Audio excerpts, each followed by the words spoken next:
5월 11일 한jul밤 예배를 시작하도록 하겠습니다. 사도신경 하심으로 신앙 고백하시겠습니다.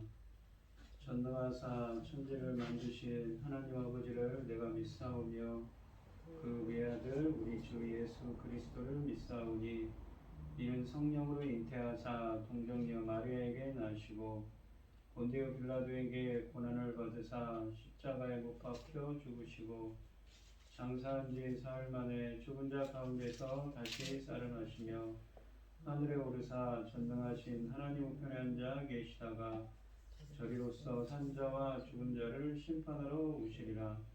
성령을 믿사오며 거룩한 공예와 성도가 서로 교통하는 것과 죄를 사하여 주시는 것과 몸이 다시 사는 것과 영원히 사는 것을 믿사옵나이다. 아멘. 찬송가 68장입니다.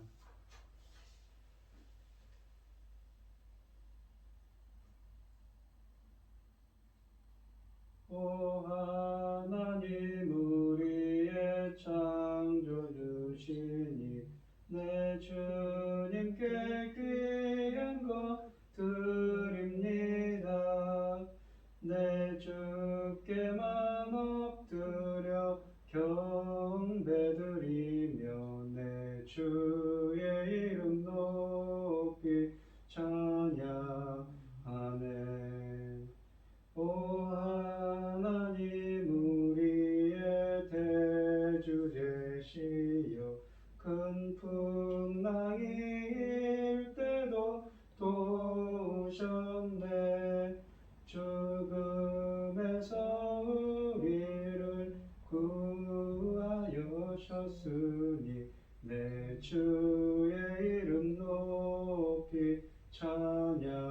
찬양하네. 주 하나님 이름을 함께 높이며 대주제께 영광을 돌리오리. 그 능력이 우리를 지켜주시니 주 하나님을 높이 찬양하네. 아멘. 오늘 함께 하실 하나님의 말씀은 로마서 9장 19절로 29절 말씀입니다. 신약성경 252쪽에 있습니다. 로마서 9장 19절로 29절입니다. 교독을 하도록 하겠습니다. 제가 먼저 읽겠습니다. 혹 내가 네게 말하기를 그러면 하나님이 어찌하여 허물하시느냐 누가 그 뜻을 대적하느냐 하리니 이 사람아 내가 누구에게 감히 하나님께 반문하느냐. 지음을 받은 물건이 지은 이에게 어찌 나를 이같이 만들었느냐 말하겠느냐. 토기장이가 진흙 한 덩어리로 하나는 귀 있을 그릇을 하나는 천 있을 그릇을 만들 권한이 없느냐. 만일 하나님의 그 진노를 보이시고 그 능력을 알게 하고자 하사 멸하시기로 준비된 진노의 그릇을 오래 참으심으로 관용하시고 또한 영광 받기로 예비하신 바 긍휼의 그릇에 대하여 그 영광의 풍성함을 알게 하고자 하셨을지라도 무슨 말을 하리요. 이 그릇은 우리니 곧 유대인 중에서뿐 아니라 이방인 중에서도 부르신 자니라. 호사에 그래도 이르기를 내가 내 백성 아닌 자를 내 백성이라 사랑하지 아니한 자를 사랑한 자라 부르리라. 너희는 내 백성이 아니라 하는 곳에서 그들이 살아 계신 하나님의 아들이라 일컬음을 받으리라 함과 같으니라. 또 이사야가 이스라엘에 관하여 외치되 이스라엘 자손들의 수가 비록 바다의 모래 같을지라도 남은 자만 구원을 받으리니 주께서 땅 위에서 그 말씀을 이루어 속히 시행하시리라 하셨느니라. 또한 이사야가 미리 말한 바 만일 만군의 주께서 우리에게 시를 남겨두지 아니하셨더라면 우리가 소돔과 같이 되고 고모라 같이 되었으리로다 함과 같으니라. 아멘. 고현희 집사님 기도해 주시겠습니다. 전능하신 하나님 아버지, 어리석고 부자끄없는 저희를 사랑하시고 자녀 삼아 주셔서 감사드립니다. 복잡하고 어려운 이 시간 하나님께 예배드릴 수 있도록 인도하셨으니 감사합니다.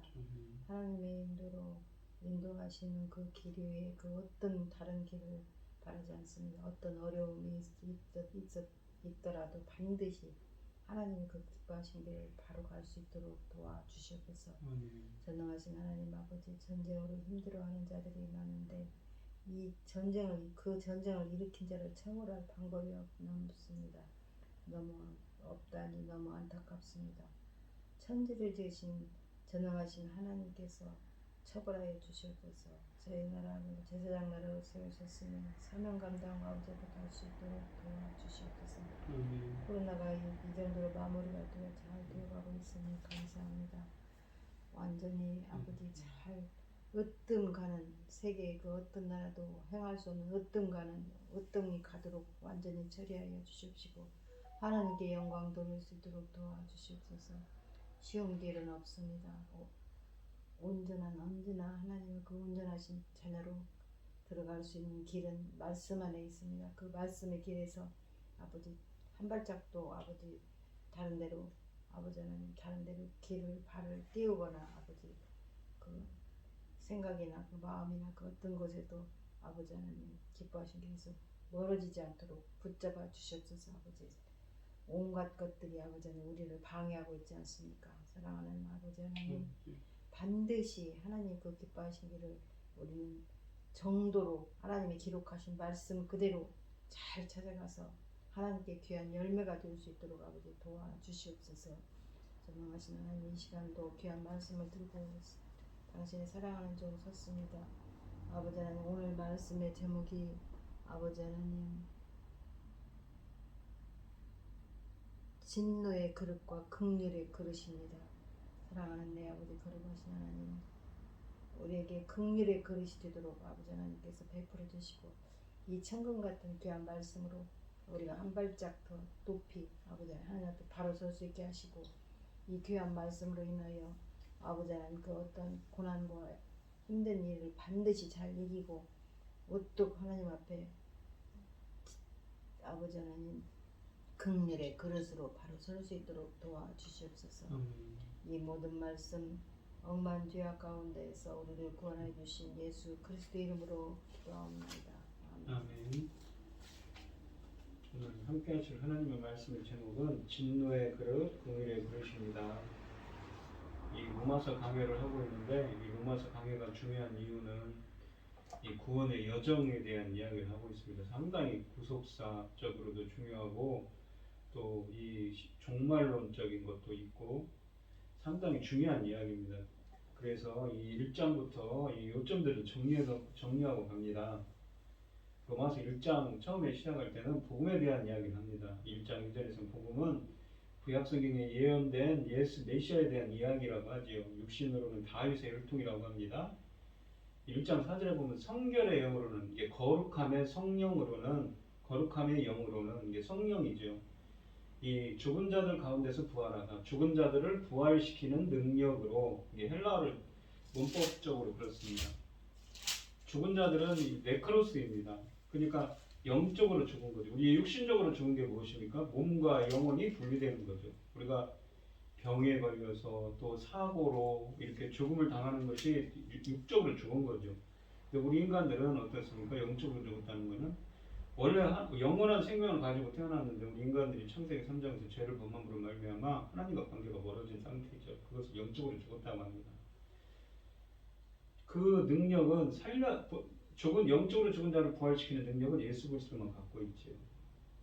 근데 복음은 모든 믿는 자에게 구원을 주시는 하나님의 능력이 된다고 합니다. 그런데 복음에는 하나님의 의가 그러니까 공정하신 하나님의 속성을 뜻합니다. 하나님의 의라는 건. 근데 그 하나님의 공정하신 하나님의 강권적인 역사가 나타납니다. 나타난다는 아포칼립토, 계시한다는 말입니다. 덮개를 제거하죠. 비밀을 드러냅니다. 그래서 어떤 겁니까? 오직 의는 믿음으로 말미암아 살리라라고 하죠. 그런데 여기 보면 진노가 나타납니다. 하나님의 강권적인 역사. 어떤 사람들에게? 진리를 막는 사람, 악을 행하는 자들이죠. 근데 참고 선하고 영광과 존경, 썩자님을 구하는 자에게는 그 하나님의 강권적, 공정하신 하나님의 강권적인 역사가 나타나서 영생으로 이끄는 겁니다. 당을 짓고 그런 자에게는 환난과 공고가 있습니다. 하지만 선을 행한 자에는 영광과 존경과 평강이 있지요. 그러면서 2장 13절에 가시면 율법을 듣는 자가 의인이 아니고 율법을 행하는 자가 의인이라고 합니다. 근데 이 행한다는 것이 율법의 직역하면 율법의 포이에테스입니다. 뭐냐면 율법의 창조자입니다. 율법을 창조한다는 건 무엇입니까? 이 2장 15절에 보면 그 법을 마음에 새기는 겁니다. 우리가 예레미야서에 보면 이 새 언약의 말씀을 주는데 31장 31절 33절에 보시면 그들 마음에 나의 법을 이게 하나님의 법을 율법을 그들 마음에 기록하는 건데 그라포즈 하나님의 백성으로 변화를 시키고 만들어 버리는 겁니다. 그러니까 참고 선을 행하고 영광과 존귀함과 속죄하며 관한 점에 이런 은혜를 주시지요. 그리고 또 어떻습니까? 그런 자에게 또 어떤 은혜를 주시냐면 2장으로 가시면 2장 28절 29절로 이 빨간색으로 되어 있지만 할례는 마음의 할례는 영에 있고 그런데 이 헬라어를 지금 성령으로 마음의 할례를 베풉니다. 마음의 할례라는 건 베어버린다는 의미입니다. 마음속에 우리 불순종하는 마음들 그런 마음들을 다 베어버립니다. 성령으로 하는 할례죠. 마음의 할례. 근데 이 에스겔서 36장에 보시면 이것이 그 예언의 성취입니다. 이 뭐냐면 26절에 보면 새 영을 너희 속에 두어 그러니까 성령으로 뭡니까? 굳은 마음을 제거하는 건 제거하다가 할례를 뜻하는 히브리어입니다. 그러니까 성령으로 마음의 할례를 베푸는 거지요. 그래서 하나님의 백성으로 무엇입니까? 변화를 시키는 겁니다. 내 백성이 되고 나는 너희 하나님이 되리라. 그러니까 언약 공식입니다. 그래서 뭐라고 하냐면 그러한 자들에게 또 어떤 은혜를 주시냐면 믿음을 통하여 그 예수를 하나님이 그의 피가 무엇인가 예수 그리스도의 십자가 열린 보혈로서 믿음을 통한 화목제물로 세우셨다고 그러죠. 예수를. 그러니까 화목제물이라고 되어 있지만 속죄소입니다. 이 지성소에 있는 하나님의 법궤를 덮고 있는 위에 있는 하나님의 보좌입니다. 속죄소라는 건 덮어버린다는 그 카프렛이라는 히브리어가 있는데 덮어버린다는 이 매일기에 나오는 말씀입니다. 이 속죄소라는 거는 이 대제사장이 1년에 한 번만 들어가서 대속죄에 한 번 들어가는 그곳이 하나님의 임재를 상징하는 곳입니다. 근데 무엇인가? 이는 하나님께서 길이 참으시는 중에 전에 지은 죄를 간구하신다고 못 본 채 지나가 버리는 겁니다. 그러니까 없는 것으로 간주해 버리는 거죠. 쳐주시는 겁니다. 자기의 의로움을 나타내려 합니다. 그러니까 십자가의 보혈로서 속죄소가 되주셔서 죄 없는 것을 그냥 죄를 보고 죄를 그냥 덮어버려요. 덮어버리고 간과하시고 그냥 지나가 버린 겁니다. 그리고는 자기의 의로움 그렇게 함으로써 자기의 의로움을 나타내는 겁니다. 나타낸다는 게 행동으로 증명했다는 거죠. 어떤 행동입니까? 십자가에서 그 행동으로 의로움을 증명하심이었다는 것입니다. 그러면서 3장 28절로 가면 우리 인간이 구원받는 것은 무엇인가? 인간 행위가 아니라 믿음이다 라고 하는 거죠. 우리 인간의 능력으로는 절대 하나님의 은혜로만 구원받을 수 있다는 얘기를 하는 겁니다. 로마서 4장에 가면 믿음의 조상인 아브라함에 대한 이야기를 하고 있습니다. 아브라함은 이 칭의, 이게 어렵다 칭하기 전에 할례를 이미 받았죠. 그러니까 예, 그렇죠. 그러니까는 이 행위가 아니라는 이야기를 하고 있습니다. 그러면서 아브라함은 이삭과 야곱에게 주신 언약들이 있습니다. 아브라함의 후손이 누구냐? 아브라함과 이삭과 야곱의 후손에게 너와 네 자손에게 이 땅을 주리라. 너는 복의 근원이 될 테라. 너를 창대하기라. 그런 언약들을 주셨는데 그 언약의 상속자가 누구냐? 바로 예수 그리스도를 믿는 자라는 이야기를 하고 있습니다. 이 파두바의 이야기입니다. 그러니까 그 아브라함의 영적 후손이 누구냐? 바로 예수 그리스도를 믿는 자가 바로 그 참다운 진정한 자손이라는 이야기를 하는 거죠. 이 창세기 12장을 예를 들었습니다. 그러면서 5장 1절에 가면 더 이상 화평, 샬롬, 에이레입니다. 하나님과의 관계가 회복됩니다. 예수 그리스도 안에서 누리는 영혼의 평강한 상태, 구원의 평온한 상태죠. 그리고 하나님의 영광을 엘피스 바랍니다. 소망합니다. 그래서 5장 10절에 가면 다시 하나님과 화목하게 됐다는 이거는 그 에이렌의 샬롬이 아니라 카탈락이라고 했습니다. 뭐냐면 하나님의 영광을 회복합니다. 하나님의 영광을 회복하게 되었은즉이라는 것이죠. 화목하게 된 자는 그러니까 이 하나님의 영광을 회복한 자로서는 더욱 그의 살아심으로 말미암아 구원을 받을 것이라 라고 합니다. 그러면서 5장 12절부터는 한 사람, 그러니까 첫 사람인 아담 때문에 죄와 사망에 들어갔고 마지막 아담이 두 번째 아담의 예수 그리스도를 통하여서 그 은혜가 들어와서 구원이 들어왔다는 이야기를 하죠. 그런 얘기를 합니다. 그러면서 죄가 사망에서 완노릇한 것 같이 은혜도 왕노릇하여 의로 말미암아 공정하신 하나님의 강권적인 역사로 말미암아 어떤 은혜가 그 왕노릇합니까? 우리 주 예수 그리스도로 말미암아 영생에 이르게 합니다. 어떤 은혜냐면 문맥적으로 뒤에 보시고 로마서 6장에 가면 성령 세례입니다. 성령 세례의 은혜가 역사에서 영생에 이르갑니다. 하나님의 의로 말미암아서 그 성령의 은혜가 죄가 왕노릇하던 죄의 통치 안에 있던 자가 하나님의 성령 세례의 은혜의 통치 아래 들어와서 죄와 사망에서 뭡니까? 생명으로 가는 거죠. 무엇이냐면 죽으시면나 부활하시면나 예수 그리스도 안으로 세례라는 것은 무엇이라고 했냐면 이 피클, 이 주전 2세기의 그 그리스의 시인인 니켄더가 최초로 쓰여진 이 헬라어 사전에 보면 나오는 이야기인데 피클을 만들 때 채소를 뜨거운 물에 데치면 완전히 퍼머넌트 익스체인지 영구적인 근본적인 변화가 일으켜진다고 합니다. 그렇게 성령의 이 바티조라는 게 세례라는 게 푹 잠근다, 촉촉히 적신다는 의미입니다. 성령에 푹 잠갔을 때 어떻습니까? 완전히 근원적인 변화가 일어나는 겁니다. 죽으시면나 부활하시면을 통해서 어떻게 되냐면 그와 함께 장세되어서 이 밑에 보시면 예수 그리스도를 죽은 자 가운데서 죽은 자는 뭐냐면 영적으로 죽은 자 네크로스입니다. 살리심과 같이 우리로 또한 새 생명 가운데서 행하게 하십니다. 생명의 새로운 가운데서 행하다 페리파타운데 인생의 길을 걸어간답니다. 그러니까 이 새로운 생명을 주시는 거죠. 새로운 생명을 갖고 살아가게 하심이라는 거죠. 이 성령 세례를 통해 완전히 변화됩니다. 영적으로 죽은 자가 뭡니까? 새로운 생명으로 다시 태어나는 거죠. 뭐냐면 이 연합한 자라는 것도 뭐냐면 쉼이토스, 연합을 뜻하는 쉼과 휘오, 나타, 태어나다입니다. 이건 창조를 뜻하는 말인데 함께 새로운 생명으로 태어나고 창조되는 겁니다. 재창조입니다. 왜냐하면 이 휘오라는 말이 어디에 있으냐면 요한복음 20장 22절에 있습니다. 부활하시고 십자가에서 죽으신 부활하신 예수님이 제자들에게 나타나서 숨을 내시며 휘오라는 말이 쓰여서 여기 보시면 엔 휘오입니다. 엠프 휘사오인데 이 헬라어 사전에 보면 엔이라는 전치사 본문 안에 휘오, 나타, 태어나다입니다. 휘오.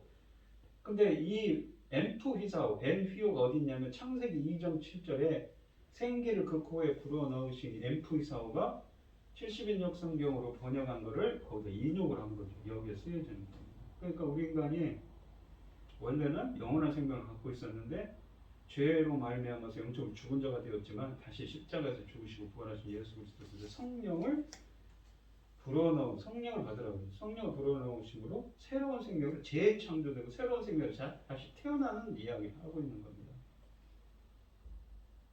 바로 로마서 1장 4절에서 했던 이야기 똑같은 얘기를 하는 거죠.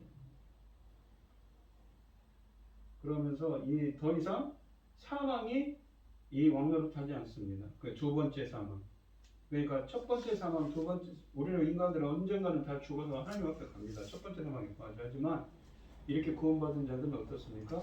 두 번째 사망, 심판받지 않는다는 이야기를 하는 겁니다. 죄가 너희를 주장하지 못하려니 이는 너희가 법 아래 있지 않고 은혜 아래 있지 못하고 그러니까 성령 세례의 은혜죠. 아까 이 로마서 5장 21절에서 반대입니다. 반대가 되어버렸어요. 근데 이 7장에 넘어오면 그러면 우리가 율법 때문에 죄를 깨달았는데 율법은 그러면 좋은 거냐 나쁜 거냐 이거죠. 근데 사실은 율법은 뭡니까? 선한 거고 뭡니까? 거룩한 겁니다. 왜냐하면 하나님의 말씀이거든요. 문제가 뭐였냐면 그 율법의 그 필요 충분 조건을 만족시키지 못하는 우리 인간이 문제였다는 이야기를 하고 있습니다.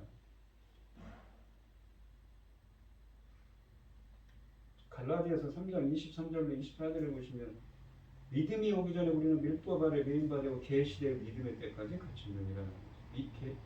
계시될 믿음의 때까지. 그러면서 율법은 예수 그리스도께로 이끄는 초등교사라는 이야기를 합니다. 그러니까 이 문제가 뭐였냐면 율법의 문제가 아니라 우리 인간들이 문제라는 이야기입니다. 율법을 다 지키지 못하는. 도리어 사람의 일게 하는 것이 되었도다. 내게 대하여. 이를 보건대 율법은 거룩하고 계명도 거룩하고 의로움에 선하도다. 그러니까 율법의 문제가 아니라 인간이 문제였다는 것입니다. 그러니까 성령세례를 통하여서 죄와 사망에서 그 영원한 생명을 얻은 존재인데 아직도 그런데 이 7장 후반에 가시면 7장 23절에 보시면 괴로워합니다. 이게 이 영적으로는 구원을 얻었지만 육신을 입고 있기 때문에 육신의 연약함 때문에 아직 괴로워하고 있는 거죠. 그 옛사람 때문에. 근데 좀 시간이 필요한 겁니다. 그래서 막 오호라 나는 공부한 사람이로다 이 사망의 무엇에 누가 나를 건져내랴라고 하죠. 그러면서 이 8장 2절에 보시면 생명의 성령의 법이라고 되는 율법 노무스인데 규칙 원리란 의미도 있습니다. 그러니까 생명의 성령의 원리가 죄와 사망의 원리에서 너를 해방하였습니다라고 합니다. 해방되어서 이 성령께서 역사하시는 거죠. 그러니까 이 예수를 죽은 자 가운데서 살리시니 영이 너희 안에 거하시며 그리스도 예수를 죽은 자 가운데 살리시니가 너희 안에서 거하시는 그의 영으로 말미암아 너희 죽을 몸도 살리시리라. 조포의 얘기입니다. 생명을 새롭게 창조한다는 죽을 몸도 새롭게 창조한다는 얘기를 합니다. 그러면서 하나님의 영이 역사해야 됩니다. 하나님의 성령께서 인도를 받는 자는 하나님의 아들이라고 합니다. 양자의 영을 받고 우리 드디어 아빠 아버지라고 부르짖게 되는 거죠. 그러면서 이 로마서 8장 11절에 보면 하나님 예수 그리스도와 함께한 상속자가 된다고 합니다. 조포의 이 살아나리다. 생명을 창조하면서 죽은 몸을 창조하면서 말입니다. 그러면서 8장 후반절에 보시면 이 똑같은 얘기를 계속하면서 몸의 성령을 기다린다고 합니다. 8장 23절에 몸의 성령이 무엇이냐면 바로 아들이 되는 거고 이 아들의 형상을 본받게 되는 겁니다. 뭐냐면 이 형상 이야기를 하는데 우리 인간들이 이 본받게 호모이오스라는 말을 썼습니다. 닮게 다시 이 하는 겁니다. 그리고 나중에 맏아들이 되게 하려 하심이라라고 합니다. 뭐냐면 우리가 창세기 1장은 하나님께서 형상을 따라 우리의 모양대로 창조를 해주셨습니다. 그러니까 이 에이콘, 이 헬라어로 이 70년 역성경은 에이콘 호모이오스라는 말을 씁니다. 닮게 유사하게 하나님의 형상을 닮은 자로 창조를 하셨어요. 근데 로마서 1장 이 23절에 보면 동물 모양의 우상으로 바꿔버렸습니다. 여기에 에이콘이 들어갑니다. 형상이. 그러니까 우상의 형상으로 이 헛된 것들의 이 동물 모양의 형상으로 바꿔버렸어요. 우리 인간들이 우상을 숭배하다 보니까 하나님을 공경하는 것, 두려워하는 것이 아니라 우상을 섬겨버려가지고 형상을 잃어버린 겁니다. 우리 인간들이 죄 때문에 그런 거죠. 근데 다시 어떻습니까? 새로운 형상으로 하나님의 형상을 닮은 자로 새롭게 태어나는 겁니다. 그것이 바로 몸의 속량이죠. 그러면서 이 하나님의 사랑에서 끊을 자가 없다. 더 이상 이 31절부터 보시면 하나님의 사랑에서 우리를 누가 능히 하나님께서 택하신 자들을 구원하리요 무릎 다지니는 이라라고 합니다. 그럼 모든 일에 우리를 사랑하시는 거면 우리가 넉넉히 이기느니라 라고 하면서 그리스도 예수 안에는 하나님의 사랑에서 끊을 자가 없다고 합니다. 그러니까 그러면서 로마서 9장에 오면 이제 지난 시간에 했던 이야기는 하나님의 선택에 대한 이야기를 합니다. 사도 바울이 뭐라고 하냐면 자기는 그렇다면 자기가 원래 유대인이지 않습니까? 가말리엘의 후손이고 그런데 그 유대인들은 뭐냐는 것이죠. 근데 이 유대인들 때문에 근심합니다. 괴로워하는 거죠. 자기 동족들 때문에. 자기 동족들은 하나님께서 특별히 선택한 민족이지 않습니까? 근데 뭐라고 그러냐면 이런 얘기를 하죠. 육신적인 자손이 참 아브라함의 자손이 아니고 영적인 약속의 자손이 바로 맞다라는 이야기를 합니다. 아브라함의 씨가 다 그의 자녀가 아니라 오직 이삭으로부터 난 자라에 넷이라 분리를 하였으니 육신의 자녀가 하나님의 자녀가 아니요 오직 약속의 자녀가 씨로 여김을 받는다는 것입니다. 그러니까 선택된다는 하나님이 예정하고 선택된 자는 이 씨를 받는다 하나님의 자녀라는 얘기를 하는 것입니다. 그러면서 약속과 선택과 예정을 중시하죠. 이삭의 이야기를 합니다. 그러니까 행위로 만나면 오직 하나님의 은혜가 아니면 그래서 설명할 수가 없는 겁니다. 하나님의 섭리지요.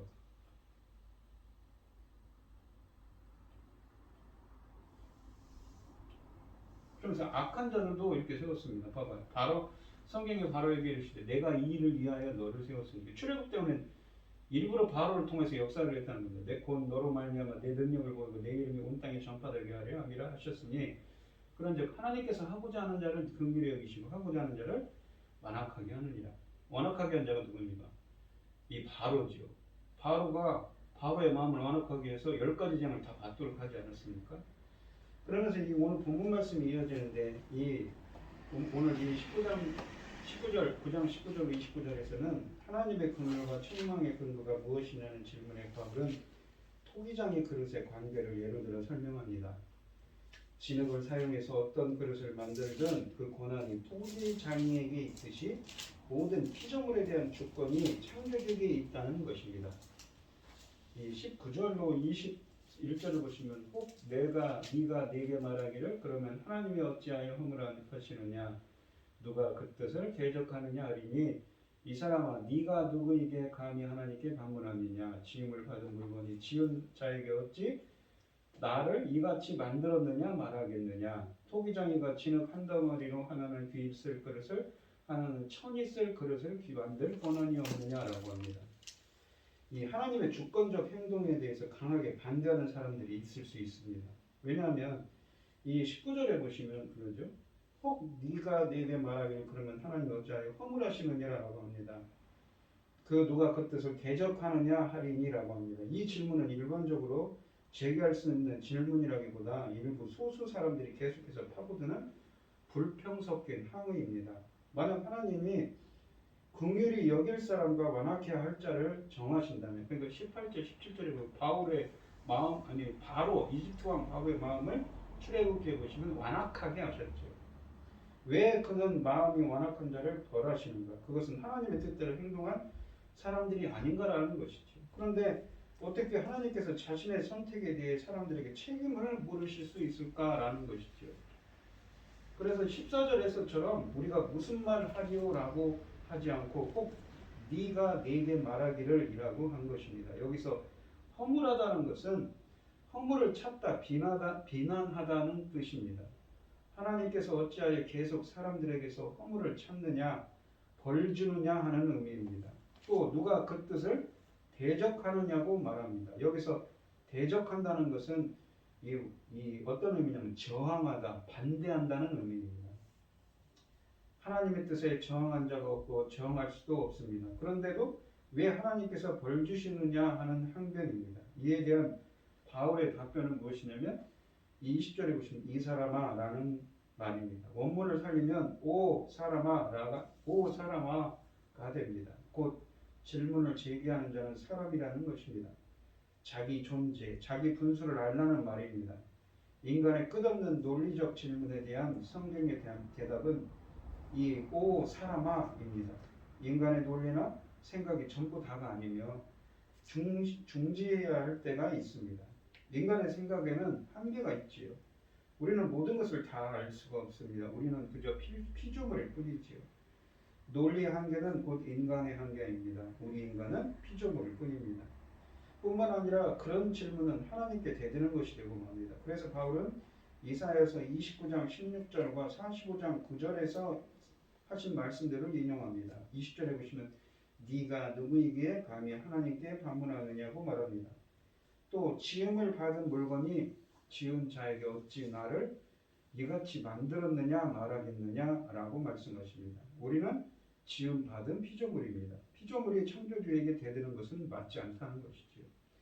예를 들면 세상의 고소 사건에서 고소인의 자격 심사에서 기각되는 것과 같습니다. 자격 없는 자가 고소하는 것은 고소권이 성립되지 않는다는 것입니다. 그러면서 바울은 21절에서 이 토기장의 비유를 듭니다.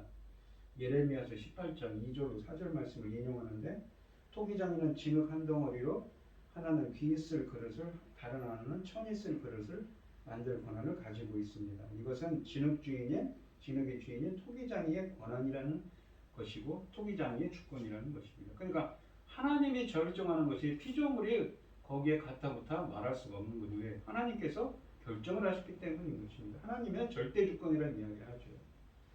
이 22절로 24절에 보시면 만일 하나님이 그의 진노를 보이시고 그의 능력을 알게 하고자 하사 멸하기로 준비된 진노의 그릇을 오래 참으심으로 관용하시고 또한 영광 받기로 예비하신 바. 그러니까 진노의 그릇은 무엇입니까? 악을 행해서 진노를 계속 쌓는 겁니다. 그런데 오래 참아요. 오래 참으로 그냥 관용을 해요. 반물을 베풀고 또한 영광 받기로 얘기하신 바 긍휼의 그릇에 대하여 그 영광의 풍성만을 알게 하고자 하셨을지라도 무슨 말을 하겠는가라는 것입니다.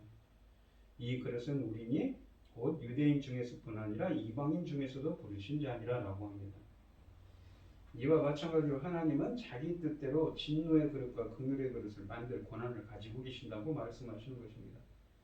진노의 그릇은 하나님께서 그의 진노를 보이시고 그의 능력을 알게 하시기 위해 멸하기로 준비하신 사람들입니다. 그런데 하나님은 이들을 오래 참으심으로 관용하십니다. 긍휼의 그릇은 하나님께서 영광 받기 위해 예비하신 사람들인데 그의 영광의 풍성함을 알게 하고자 하셨습니다. 하나님께서 목적을 가지고 그렇게 하신다 하면 우리가 어떻게 하겠는가 하는 뜻입니다. 그것은 전적으로 창조주의 뜻이라는 것이죠. 그런데 하나님은 우리를 긍휼의 그릇으로 부르셨습니다. 이 사실이 중요하지요. 끝없는 사변과 논리적 질문보다 그것보다도 우리가 받은 은혜를 생각하고 감사하는 것이 중요합니다. 왜 어떤 사람들을 진노의 그릇으로 만드셨는가 하는 것은 하나님의 오묘한 섭리에 속하는 것이고 우리는 하나님께 감사하고 하나님의 말씀을 지켜 행해야만 합니다. 그런데 이 긍휼의 그릇은 유대인들에게서만 아니라 이방인들에게 중에서도 부르셨습니다. 유대인들 중에서 부름받은 자들과 이방인들 중에서 부름받은 자들로 구성되어 있습니다. 이것이 하나님의 뜻이고 선택의 원리라는 것입니다. 그러니까 하나님의 절대 주권이라는 것이지요. 이 25절로 29절 말씀을 보시면 호세아의 글에도 이르기를 내가 내 백성 아닌 자를 내 백성이라 사랑하지 아니하는 자를 사랑하는 자라 부르리라. 너희는 내 백성이 아니라 한 그곳에서 그들이 살아계신 하나님의 아들이라 일컬음을 받으리라 한것 같으니라. 또 이사야가 이스라엘에 관하여 외치되 이스라엘 자손들의 수가 비록 바다 모래 같을지라도 남은 자만 구원을 받으리니 주께서 땅 위에서 그 말씀을 이루고 속히 시행하시리라 하셨느니라. 또한 이사야가 미리 말한 바 만일 만군의 주께서 우리에게 씨를 남겨두지 아니하셨더라면 우리가 소돔과 같이 되고 고모라 같이 같았으리라 한 것 같으리라. 이 씨라는 건 제라, 히브리어로는 제라라고 하는데 보니까 스펠마라고 합니다. 하나님이 택하신 자녀입니다. 그러니까 남은 자에 대한 이야기를 하고 있지요. 이러한 선택의 원리, 곧 보편적 원리는 구약에 이미 예언되었다고 합니다. 이 25절로 26절에서 바울은 여기서 호세아의 글과 이사야의 글을 인용합니다. 호세아서 2장 23절과 이 1장 10절에서 인용합니다. 바울은 이 두 구절을 자유롭게 인용하여 하나로 조합합니다. 그 내용은 하나님은 자기 백성이 아닌 자, 그러니까 이방인을 자기 백성이라 부르며 사랑받지 못한 자, 그러니까 로르하마를 사랑받은 자, 루하마로 부를 것이라는 말씀입니다. 곧 하나님은 이방인들 중에서도 하나님의 백성, 곧 하나님의 자녀를 부르시겠다는 말씀입니다. 이처럼 이방인 구원은 사도 바울이 처음 만들어낸 것이 아니라 구약 성경에 이미 예언되어 있다는 것이지요. 이어서 이 27절로 29절에서 바울은 이사야 글에서 두 본문을 인용합니다. 이사야서 10장 22절로 23절을 먼저 인용하는데 이스라엘 중 남은 자의 구원에 대해서 말합니다. 이스라엘 자손들의 수가 비록 바다의 모래 같을지라도 남은 자만 구원을 얻으리니 주께서 땅 위에서 그 말씀을 이루고 속히 시행하리라 라는 말을 합니다. 남은 자는 이스라엘 백성 가운데서 하나님의 은혜로 끝까지 하나님을 신뢰하는 자들이죠. 남은 자만 구원받는다는 말은 대다수는 실패하고 소수만 구원받는다는 것을 의미합니다. 28절은 헬라어문에 뭐라고 시작하면 왜냐하면이라는 가르라는 이 접속사로 시작합니다. 이 28절을 소개하는 왜냐하면 가르라는 접속사는 이 구절이 앞에 구절, 그러니까 26절, 27절의 근거가 된다는 것을 보여줍니다. 그러니까 왜냐하면 주께서 땅 위에서 그 말씀을 이루고 속히 시행하시리라 하셨기 때문입니다 라는 것이지요. 그리고 나서 바울은 이사야서 1장 9절의 말씀을 인용합니다. 그러니까 뭐냐면 왜냐하면 주께서는 땅에서 그 말씀을 속히 이루시리라고 하셨기 때문에 어떻게 합니까? 이사야가 자손의 수가 이것은 하나님의 뜻이라는 것입니다. 26절인 거죠. 왜 이방인을 부르시고 무엇입니까? 남은 자만 구원을 얻었다는 것은 다 그 하나님을 하나님의 말씀이 이루어질 것이기 때문에 이렇게 된다는 것입니다. 그러니까 하나님은 말씀하셨고 그 말씀을 이룬다는 것이지요. 그래서 우리의 이 피조물은 거기에 이 이유를 제기할 수가 없는 겁니다. 그리고 나서 바울은 이사야서 1장 9절의 말씀을 인용합니다. 70인역으로 인용인데 하나님의 은혜를 강조합니다. 만일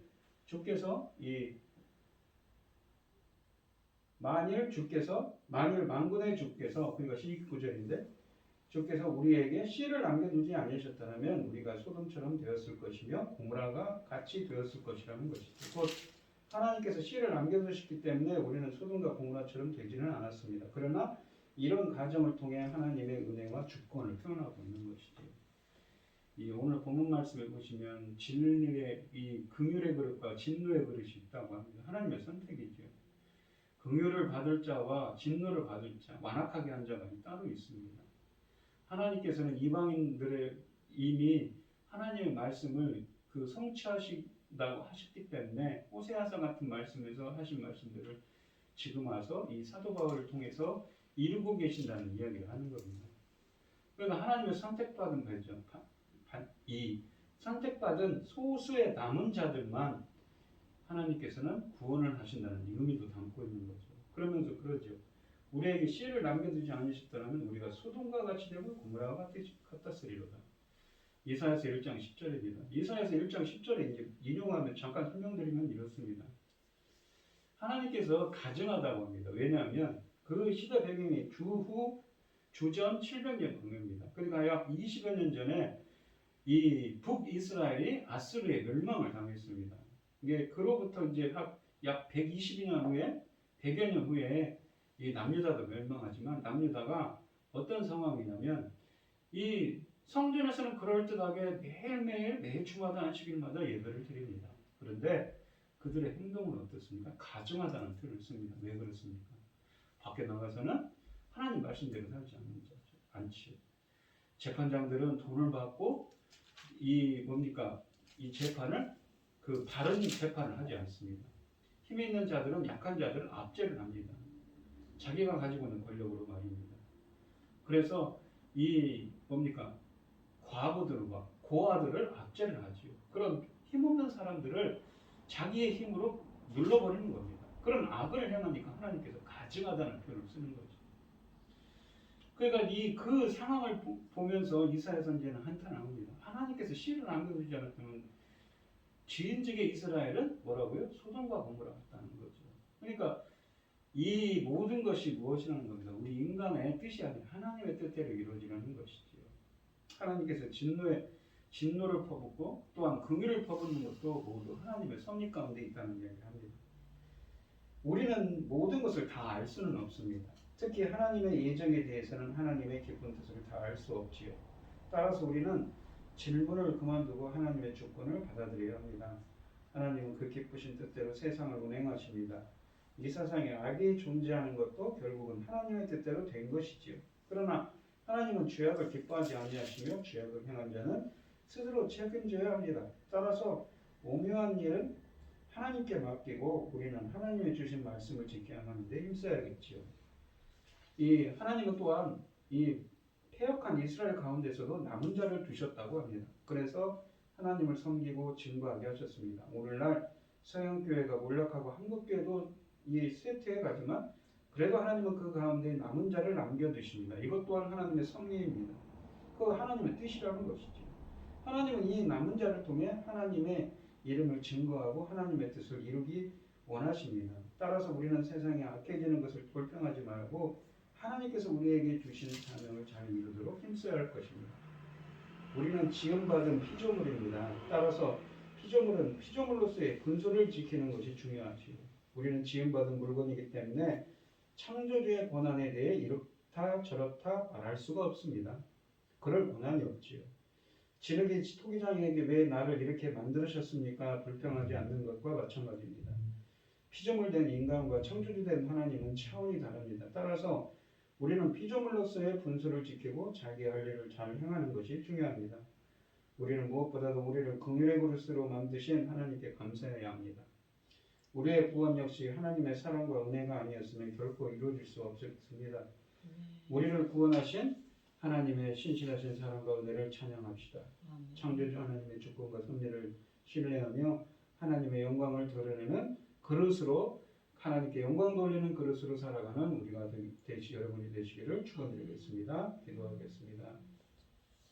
참 감사하신 하나님, 오늘 주신 하나님의 말씀처럼 하나님의 선택과 예정에는 하나님의 뜻이 담겨 있지요. 그래서 피조물인 우리들은 알 수도 없고 그 섭리하심에 오묘하신 섭리하심에 대해서 우리는 감히 반기를 들 수가 없습니다.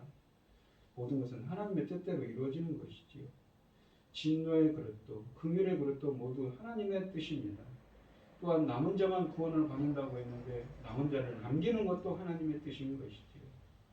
비록 저희가 하나님의 선택과 예정 가운데 있더라도 항상 하나님의 뜻을 받들어서 하나님의 거룩한 긍휼의 그릇들로서 하나님께 영광 돌리는 삶이 될 수 있도록 저희를 붙들어 주시고 또한 저희들을 이 영광된 자리로 불러주시고 그 자리에 앉혀주셔서 그 일을 행하게 하여 주셔서 감사합니다. 너무나도 큰 일이고 누구나 갈 수 있는 길이 아닙니다. 하지만 그런 길을 갈 수 있도록 하게 하여 주시고 누구도 보지 못한 것 보게 하시고 가게 하여 주셔서 감사합니다. 앞으로도 그 뜻 따라서 순종하며 하나님의 뜻을 이루는데 귀하게 쓰임 받을 수 있는 금일의 그릇들이 될 수 있도록 저희들을 인도하여 주시옵소서. 이 모든 말씀 거룩하신 예수님 이름으로 기도합니다. 아멘. 찬송가 397장입니다. 주 사랑 안에 살면 두려움 없으며 그 사랑 변함없어 늘 마음 편하다. 저 폭풍 몰아쳐서 내 마음 떨려도 주 나의 곁에 계셔 겁낼 것 없어라. 주 나의 목자시니 부족함 없으며 주 인도하는 대로 늘 따라가리라. 그 주의 나를 깨쳐 내 앞길 밝히니 나 주의 길을 따라 주 함께 살리라. 저 넓고 푸른 들판 내 앞에 열리고 그 검은 구름 거쳐 새하늘 보인다. 끝없는 나의 소망 정환한 생명길 참 보배 되신 주님 늘 함께 하소서. 아멘. 축도하심으로 오늘 예배를 마치도록 하겠습니다. 이제는 주 예수 그리스도의 은혜와 하나님의 극진하신 사랑과 성령의 교통하심이 나를 선택하고 불러주신 하나님의 은혜에 감사 찬송하기를 소원하는 성도들 머리머리 위에 이제로부터 영원히 함께 있을지어다. 아멘.